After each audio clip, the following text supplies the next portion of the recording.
Good morning, ladies and gentlemen. The topic of today's lecture is mucocutaneous pain syndromes. I am Professor Ashar Ahmed Mashhood, and if you have not subscribed to my channel, please do it today. Introduction. The mucocutaneous pain syndrome, abbreviated as MCP, typically involve head, neck, genitalia, and the mouth. Pain is often chronic and unresponsive to conventional first-line analgesics. So these are the generalized points for all the mucocutaneous pain syndromes. It is essential that potential organic cause for mucocutaneous pain syndrome are excluded before labeling them as MCP. Hence, these disorders are considered as idiopathic, unexplained, or functional. Their etiology is thought to be related in part to complex physiological interactions between the central and peripheral nervous system that is accompanied by variable but significant psychological component. So, the organic causes has to be excluded before putting the disease under the title of mucocutaneous pain syndrome.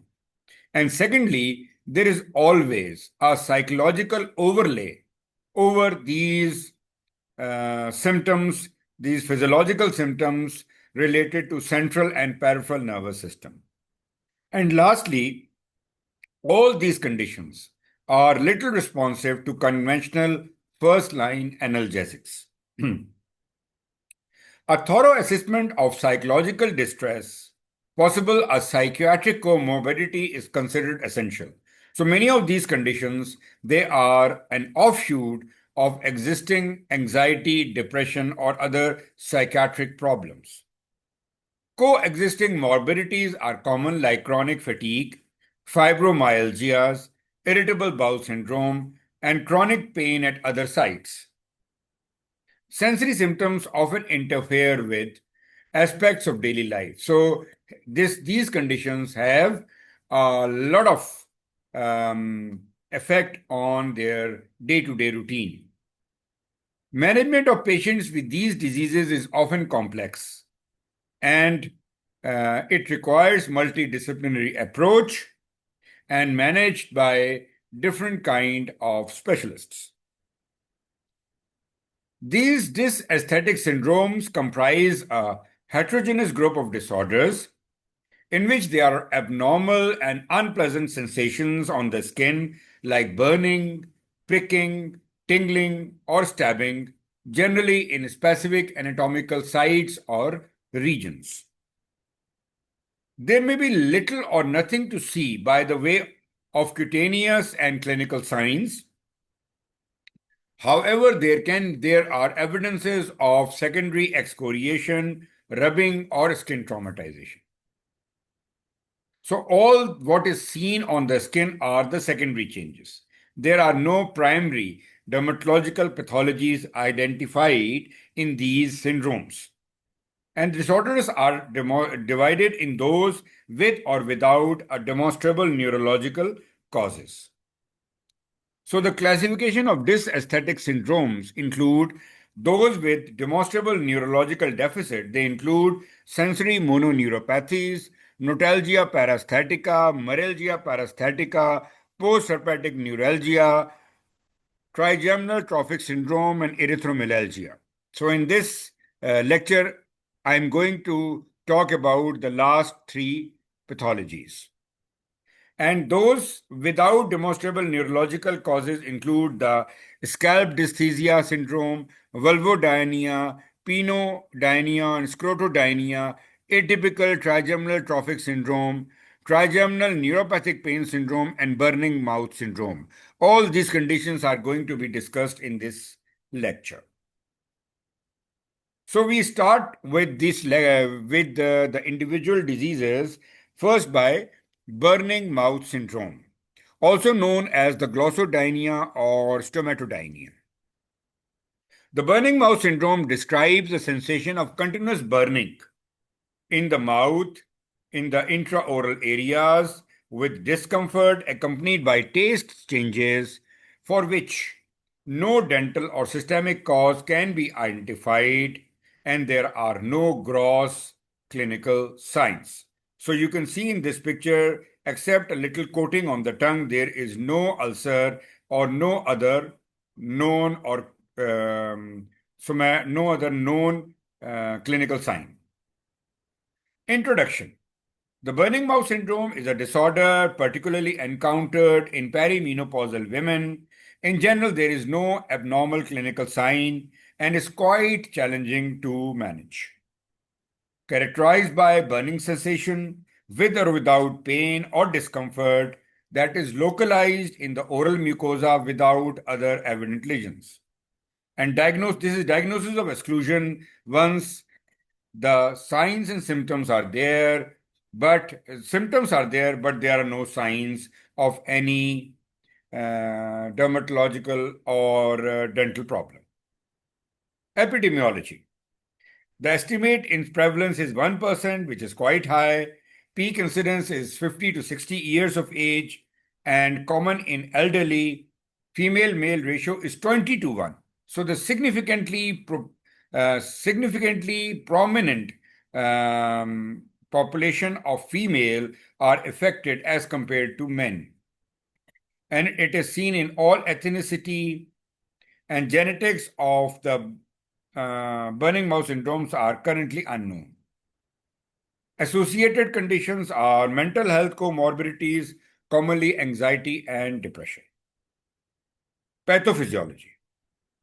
BMS has previously been considered to reflect a form of neuropathic pain, and variety of hypotheses have been postulated. It is known that some individuals have increased number of taste buds, which are called as the super tasters. Burning mouth syndrome is related to damage to chordae tympani during the removal of wisdom tooth, and there is evidence of neuropathic changes in mucosa or central nervous system.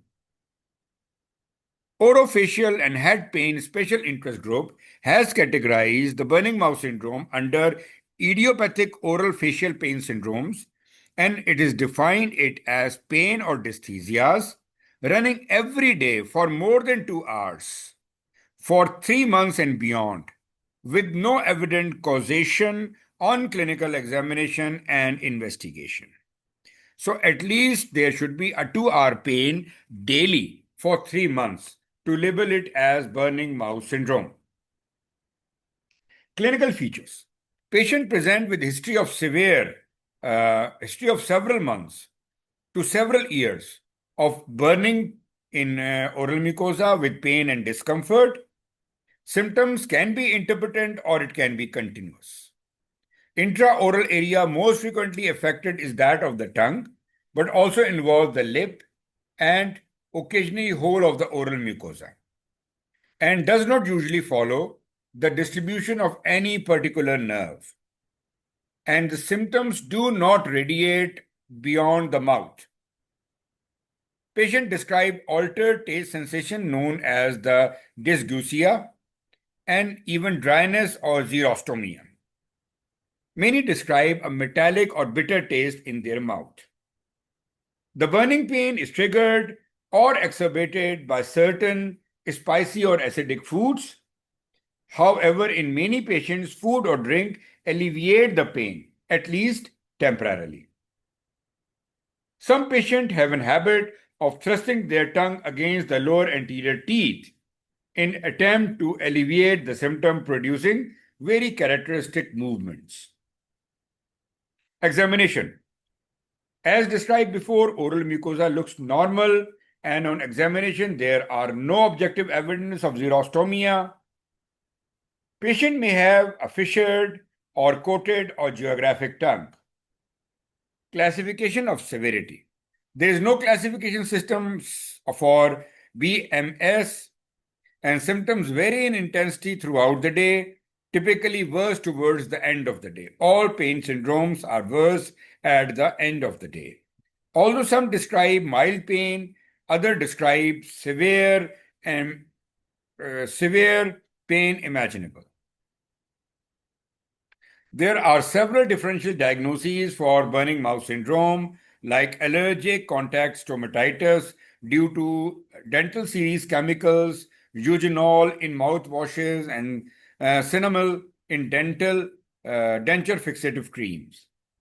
It can be due to medication side effects like fluoxetine, sertraline, clonazepam, venlafaxine, enalapril, captopril, linsopril, ACE inhibitors, then candistratin, omeprazole, topiramate, clindamycin, or HRT. Dental prostheses and procedures may also result in similar symptoms. Microbiological causes like candida and herpes are also associated with burning in the mouth. Primary dermatological conditions like lichen planus, immunobullous diseases like pemphigus vulgaris, aphthous, and lingua plicata are also contributing factors. Parafunctional habits like bruxism and cheek biting, then connective tissue diseases like severe xerostomia due to Sjogren's syndrome and rheumatoid arthritis, endocrinopathies like diabetes and thyroid disease, gastroesophageal reflux, and nutritional deficiencies of iron, folate, B12, and zinc all contribute to the burning sensations in the mouth. And all of these conditions must be excluded before labeling a patient as burning mouth syndrome. Complications and comorbidities. Burning mouth syndrome is commonly associated with affective disorders like anxiety and depression. I've already labeled that. Sleep disturbance is common. Alexithymia, which is emotional blindness, is reported to be an association. Some patients have been known to attempt suicide. Most indicate that the disease severely affect their quality of life. Disease course and prognosis, it's variable. Spontaneous remission rate is 20% after 7 years and 3% after 5 years. So once a patient presents with symptoms of oral burning, you have to do a clinical examination, and if lichen planus, candidiasis, xerostomia, or contact allergy is found, you should treat accordingly. And investigations include autoantibody screening like ANA or ENA, hematological screening, blood glucose, and patch testing for possible contact allergens. If everything is negative, then we label it as burning mouth syndrome. We must reassure the patient and give information about the syndrome, and we resort to different first, second, and third line treatments, which we are going to discuss. So the treatment letter of management, the first line is reassurance and detailed explanation with written information. Then silogogues and oral lubricants are the first and foremost. Clonazepam 1 mg sucked slowly without swallowing is shown to be effective. Lignocaine gel, benzadamine mouthwash, and oral care gels. Second line include the cognitive behavioral therapy known as the CBT, along with combination of other treatments. Third line include the alpha lipoic acid, oral gabapentin, selective serotonin reuptake inhibitors, SSRIs, like paroxetine, and the serotonin non-adrenaline reuptake inhibitors known as the SNRIs, which include the duloxetine in high doses. Amitriptyline in low doses like 5 to 10 mg OD are also prescribed. St. John wort is used with limited benefit. Low-dose antipsychotics like aripiprazole, herbal treatment like hypericum, topical capsaicin, melatonin, and cannabinoids. Physical interventions include the sphenopalatine ganglion block, mandibular nerve block, laser treatment, and acupuncture. In the updated International Classification of Headache Disorders, painful cranial neuropathies include post-herpetic neuralgia, trigeminal neuralgia, post-traumatic trigeminal neuropathy, and pain related to central causes like multiple sclerosis, space-occupying lesions, and following a stroke. So we are going to discuss these headache disorders. Post-herpetic neuralgia. Pain from acute herpes zoster, reactivation resulting from viral damage, and increased sensitization of affected segmental sensory neurons during the first 30 days of onset is known as acute herpetic neuralgia.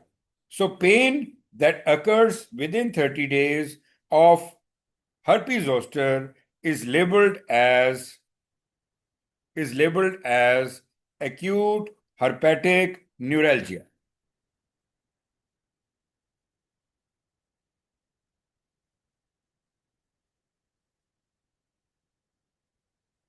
Post-herpetic neuralgia present with persistent burning, stabbing, or itching pain with sharp exacerbations and associated sensory changes in a unilateral dermatomal distribution. If there is involvement of seventh cranial nerve, pain will be felt in the ear and tongue as well. Post-herpetic neuralgia of trigeminal nerve is probably the most common cause of trigeminal neuralgia and trigeminal trophic syndromes. So we have to differentiate between two conditions. The first is acute herpetic neuralgia, which is the pain following herpes zoster infection till 30 days of infection. And if the pain persists after 30 days, it is known as the post-herpetic neuralgia. Epidemiology. The risk of post-herpetic neuralgia following acute herpes zoster virus reactivation is 20%. And in incidence in UK is 40 to 100,000, 40 per 100,000. It is more common in people of elderly ages like above 50. Male-female ratio is equal, and so is the ethnicity. Associated disease. It results from though it occurs in those persons who are already having low mood, poor sleep, and social isolation. And the psychological comorbidity associated with post-herpetic neuralgia is severe anxiety and depression. It also results in trigeminal neuralgia, trigeminal trophic syndrome, or cervical trophic syndromes. Pathophysiology. Herpes zoster is most likely to affect the immunocompromised individuals and elderly. Patients with severe or disseminated rash, involvement of trigeminal nerve ophthalmic division, allodynia, that is pain caused by stimuli that usually don't cause pain, poor mood, and viremia during herpes zoster, acute herpes zoster are the high risk factor for post-herpetic neuralgia. So if the patient develops severe herpes zoster, they report to treatment later than 48 hours. There is involvement of ophthalmic division of trigeminal nerve. There is mood disturbance and viremia. They are more prone to post-herpetic neuralgia. The causative organism is chickenpox virus, where with herpes zoster virus is a result. Chickenpox or varicella zoster virus. This virus lies dormant in any root ganglion, dorsal root ganglion following the chickenpox, and this reactivated later in the ages, resulting in shingles. Pathology. Post-herpetic neuralgia is caused by neurological lesions at the level of neuron, nervous system, peripheral, central, and autonomic. In vitro studies suggest that virus itself may cause normally silent neurons to produce spontaneous action potentials and degeneration of small fiber efferents in the affected dermatomes. These impulses can be evoked by mechanical or thermal stimuli like tactile allodynia. So, just a touch by hand or touch by clothes trigger the extreme pain sensation in these affected areas. Clinical features. There is a history of shingles, but it is not always there. There is a condition which is known as dermatological sign eruption, in which pain develop but no clinical signs. Post-herpetic neuralgia often commences in 3 months after the acute infection, but rarely eventuate many months or year later, which is quite rare.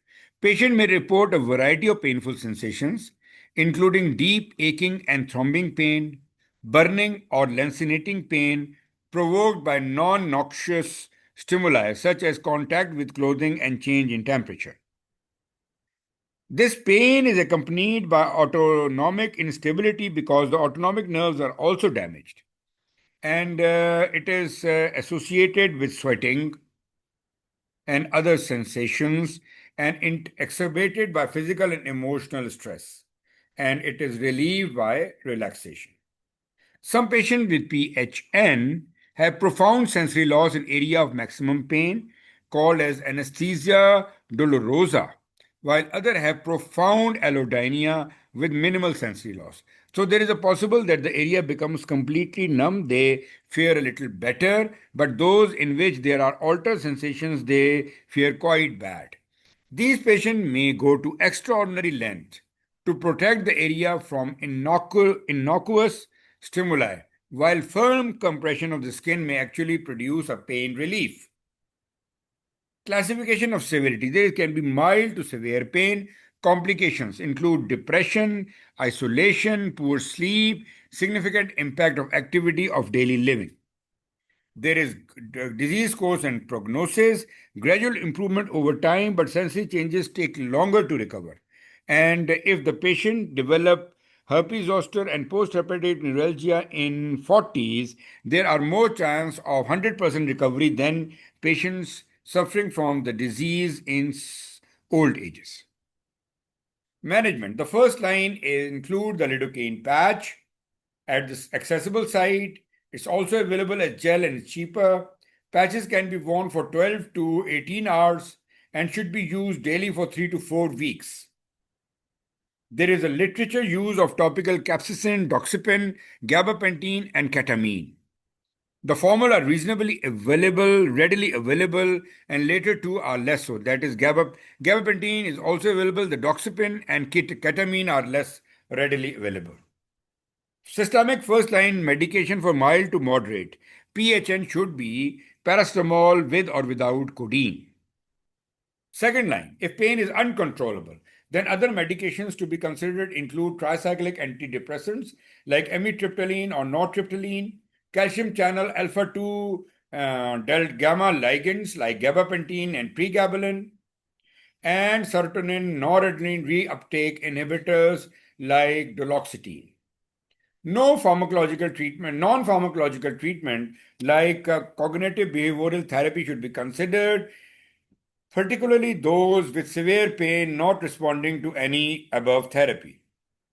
Third line include opioid analgesics, but should be used cautiously for a short period of time because they are habit-forming drugs. Prevention. Systemic corticosteroids given during the acute herpes zoster activation are ineffective in preventing post-herpetic neuralgia and therefore are not recommended as they may exacerbate the disease. The older adults with localized herpes zoster and oral acyclovir not only reduce the acute pain but also increase the healing time if the treatment is started within 72 hours of the infection.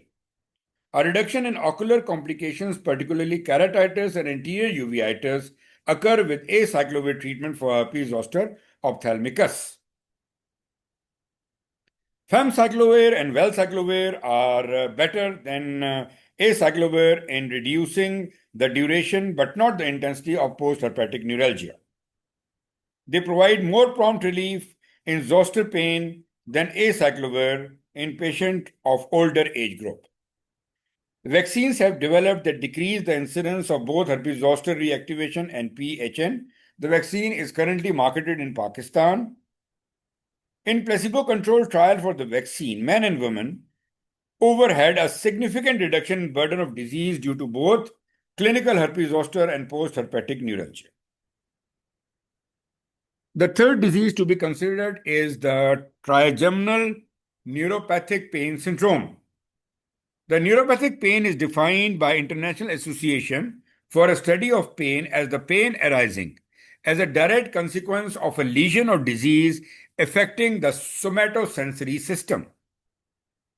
This pain is distributed in the distribution of trigeminal nerve and hence termed as the trigeminal trophic or trigeminal neuropathic pain.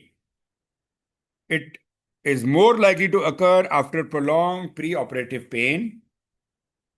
Post-herpetic neuralgia of orofacial region have a similar picture, resulting in similar kind of syndrome.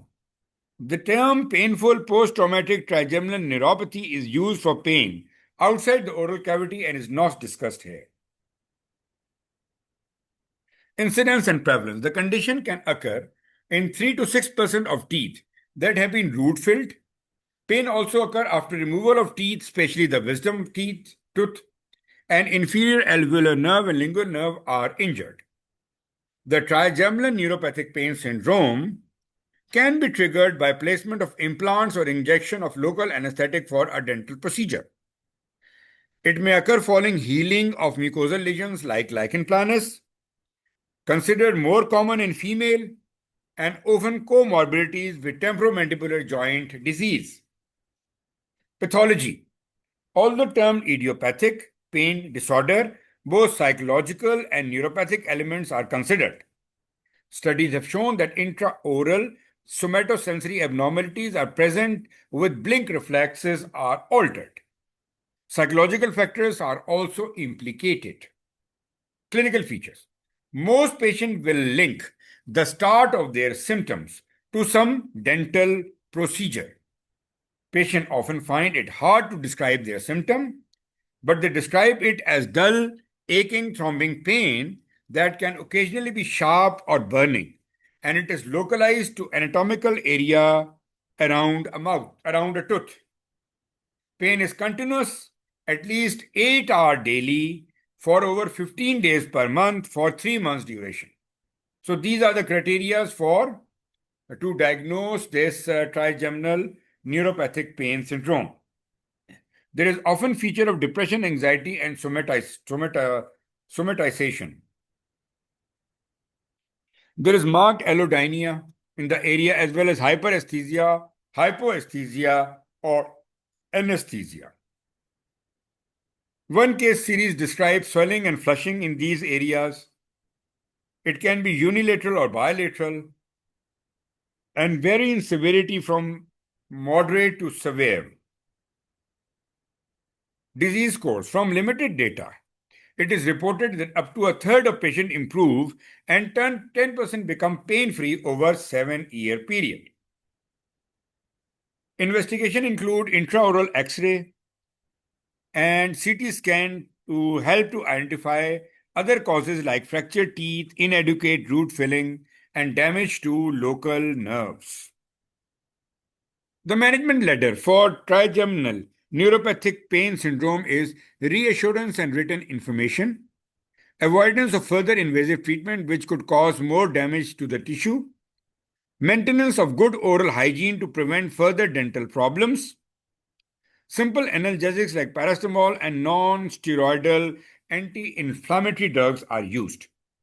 Second line include clobazimab, clomazepine, amitriptyline, SSRIs, gabapentin, pregabalin. Third line include cognitive behavioral therapy in combination with other treatments. and has been shown to be effective in range of chronic facial pain conditions. Botulinum toxin injections and lamotrigine are also prescribed.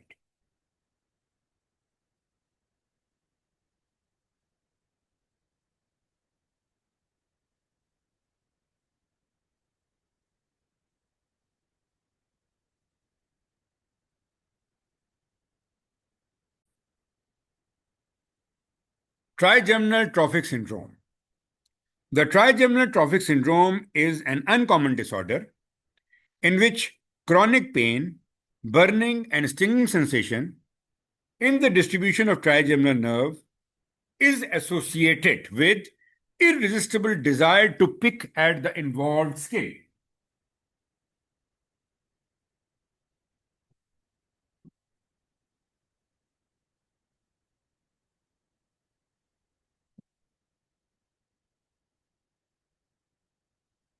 The skin itself may be relatively anesthetic so that the patient does not realize the damage that he or she is doing. Alternatively, the involved skin may be dysesthetic,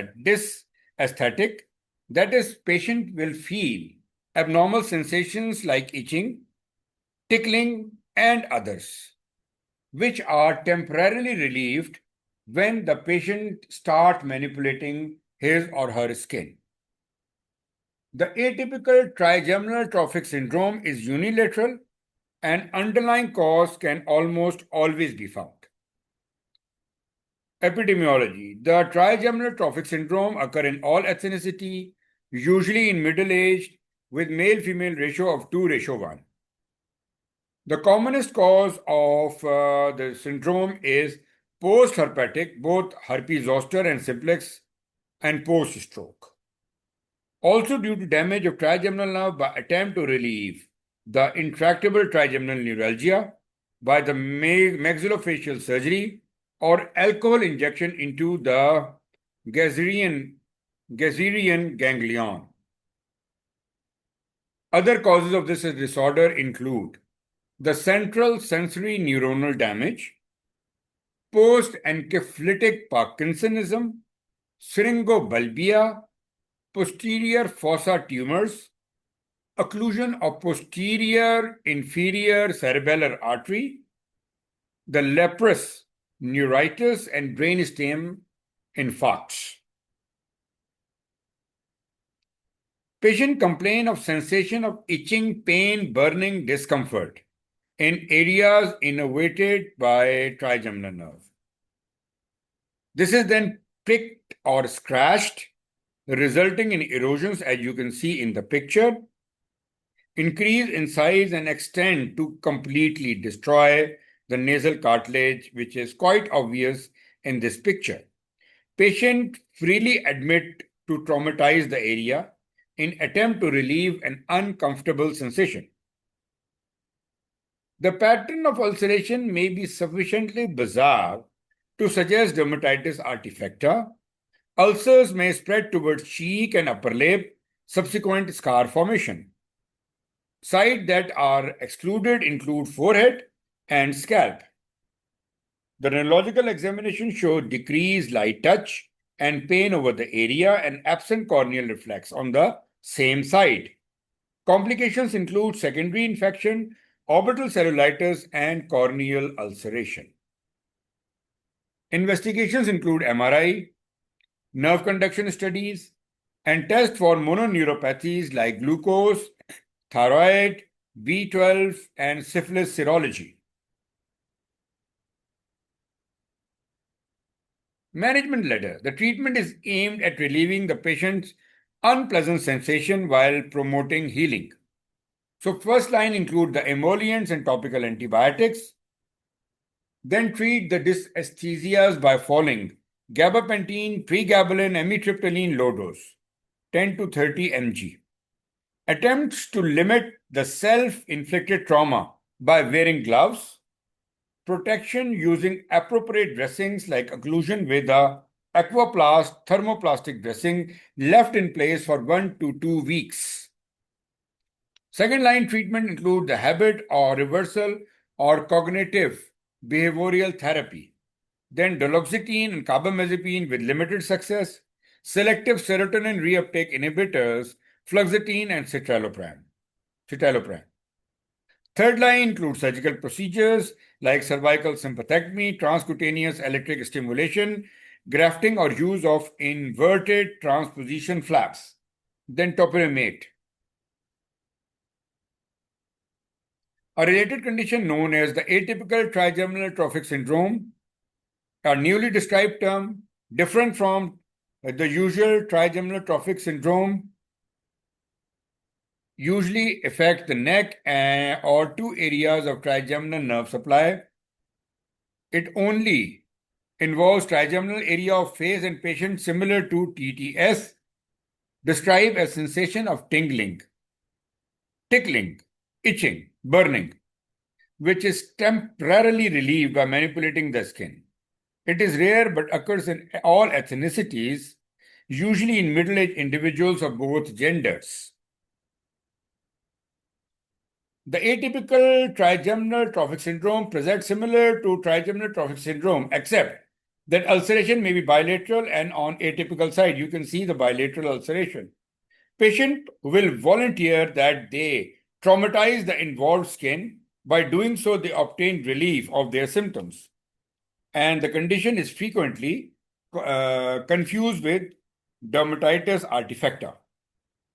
Investigation. The trigeminal nerve abnormalities are frequently identified on neurophysiological testing, while MRI scans tend to show no demonstrable disease. Management to the condition is similar to that of trigeminal trophic syndrome. The cervical trophic syndrome. Cervical trophic syndrome is similar to trigeminal trophic syndrome, in which patients experience intractable itch, pain, burning, and irritation of the skin.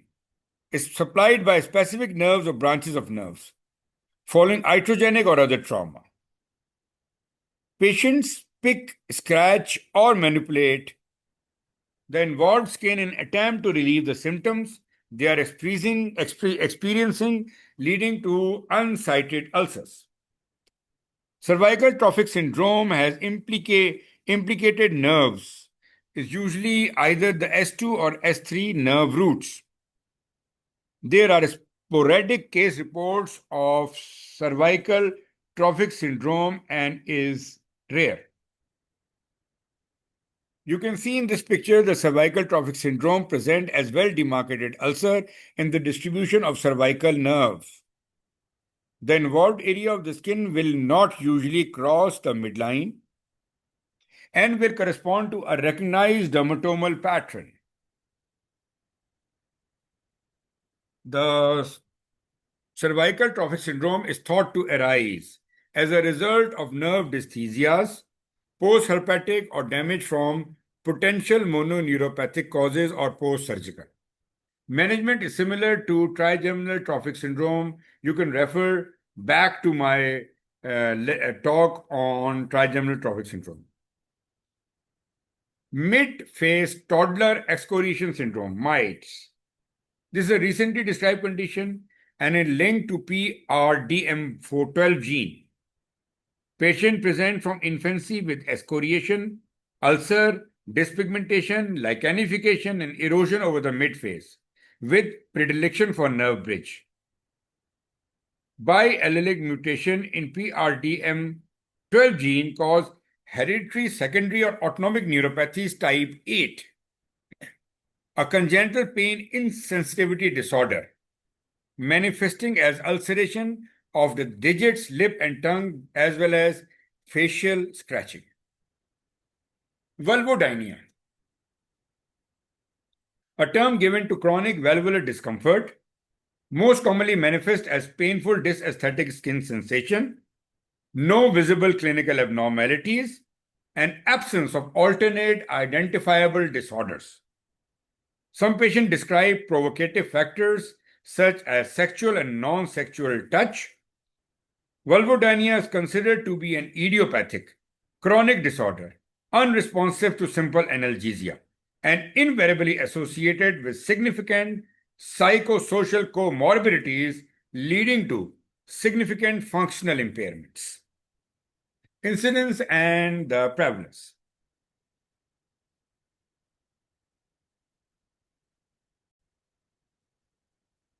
The incidence and prevalence. Genital pain is said to occur in approximately 8% of women, usually younger adults in their 30s and 40s of all ethnicities. Associated diseases. It is commonly associated with anxiety, depression, and sexual dysfunction. It can be a part of more generalized pelvic pain syndrome with urinary symptoms, painful bladder syndrome, irritable bowel syndrome, fibromyalgias, and chronic fatigue syndrome. Pathophysiology. Previous theories have invoked dysfunction of the peripheral or central sensory nerve pathways innervating the genital areas. The vulvodynia has also been postulated to reflect a functional somatic symptom disorder. Other potential factors include genetic, endocrine, trauma-related, and pelvic floor muscle abnormalities. It may arise as a consequence of premorbid psychological abnormalities. The clinical features. Patient often describes severe, chronic, months or longer sensation of burning, stinging, stabbing pain, rawness affecting the whole genital skin or specific genital sites. The pain is provoked by sexual contact or may be present more or less continuously with or without the contact. There is usually very little, if anything, to see by the way of physical signs. Patient has subtle localized or generalized redness affecting the skin or mucosa. Point tenderness with cotton wool tips is common, and it is always a diagnosis of exclusion. Differential diagnoses include a full range of genital dermatosis,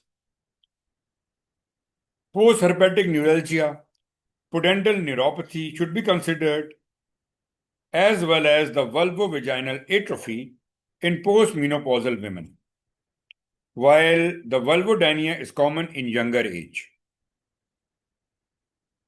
Complications and comorbidities. Psychosexual vaginismus, loss of libido, psychosocial, for example, anxiety, depression, hypervigilance, and catastrophizing cognitions and comorbidities are quite common, and all have deleterious impact on the quality of life. Disease course and prognosis. Untreated disease is recalcitrant. However, treatment is successful. Well, it may take some time to achieve remission or symptoms amelioration.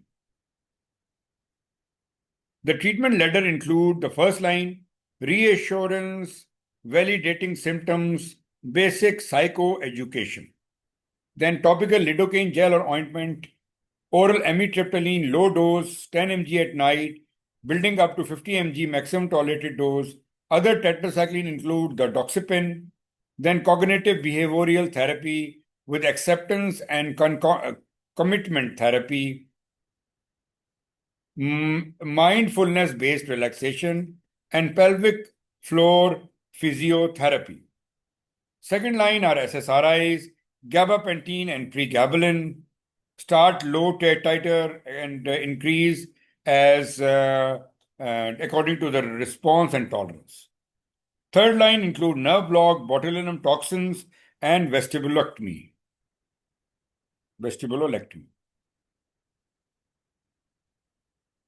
Penoscrotodynia describes a persistent, unpleasant, dysesthetic skin sensation affecting the penis and scrotum in absence of other identifiable causes. So this is a relatable disease to vulvodynia. It occurs as a highly localized phenomena or affect the entire genital skin. It tends to run a chronic course, poorly responsive to neuropathic pain agents, and invariably associated with psychosocial comorbidities.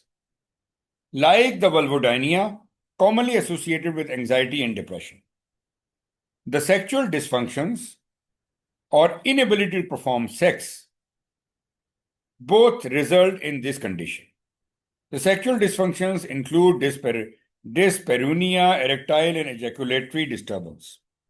It may also present as a part of more generalized pelvic pain syndrome known as chronic prostatitis and chronic pelvic pain syndrome. Incidence and prevalence, there is no reliable epidemiological data. Affected adults are of any age, but commonly in 20 to 40s, like in Vulvodynia. Pathophysiology, the history of stressful or traumatic antecedent trigger, which is worth genitally inquiring about. More recently, a functional somatic symptom disorder is considered more likely given the invariable presence of psychopathology and a reliable response to psychodermatological treatment. So, a functional somatic symptom disorder is to be identified. The clinical features include chronic sensation of burning, stinging, stabbing pain, or extreme hypersensitivity, can be on a specific genital site like in glans, dorsal surface of the glans penis or coronal rim, or in the scrotum, that lead to global genital discomfort and which extend to involve the adjacent skin of groin, upper thigh, perineum, and perianal region. Patients are often completely distractible if they are busy in the day-to-day routine, and the pain becomes severer at night. Themes such as guilt and remorse may be uncovered, not infrequently related to sexual misadventures. Pain frequently become hypervigilant, checking their skin regularly. Patient becomes hypervigilant, checking their skin regularly throughout the day and taking multiple snaps and sending that to the doctor as well. Clinical examination is almost always normal. Patients are often focused on minute, fleeting areas of redness on glands and distressed by the naturally dusky appearance of the scrotum or other anatomical oddities such as angiokeratoma of Fordyce, which is not at all related to these kind of symptoms. It's almost always a very significant impact on quality of life. The differential diagnoses include the pudendal, neuralgia, testicular pathologies, and sexually transmitted diseases. Disease course and prognosis. Treatment is usually successful, although dependent on establishing trust and rapport, arriving a mutually acceptable psychological formulation, and assuming that patient has significant insight and willingness to engage in suggested medical management plan. The management ladder. First line include education and reassurance that include the basic psychoeducation, a healthy lifestyle advice, use of gentle soaps, tricyclics, antidepressants, cognitive behavioral therapy. Second line include SSRIs, pregabalin and gabapentin. Third line include acupuncture. The chronic scalp pain and dysesthesia. Scalp pain and dysesthesia and tenderness without obvious scalp disease is another mucocutaneous pain disorder. It follows the pattern of other diseases in the group. In the patient usually complain of severe chronic pain and discomfort affecting the scalp and the hair with no underlying cause. Probably underreported and certainly encountered more commonly in hair clinics and in psychodermatology clinics. This is for other cutaneous pain syndrome. The psychological comorbidities are exceedingly common. Differential diagnosis include all the scalp dermatosis, and the diagnosis is in the absence of scalp disease. The diagnosis of trichodynia, which is another name, can be made. The disproportionate pain with normal touch or pressure, which is the allodynia, is suggestive of the diagnosis.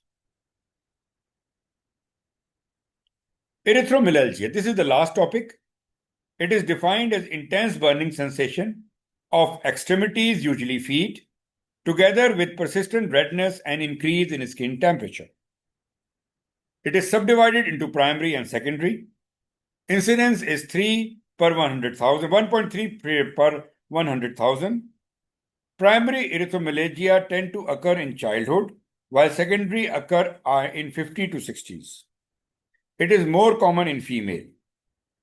Primary erythromelalgia is known to be caused by autosomal dominant mutation of SCN9A gene, which code for the voltage-gated sodium channels.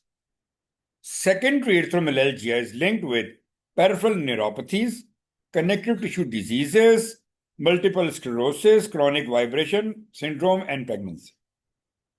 When associated with hematological disorders like leukemia and thrombocytopenia and polycythemia vera, pathogenesis is thought to be related to platelet activation and thrombotic occlusion.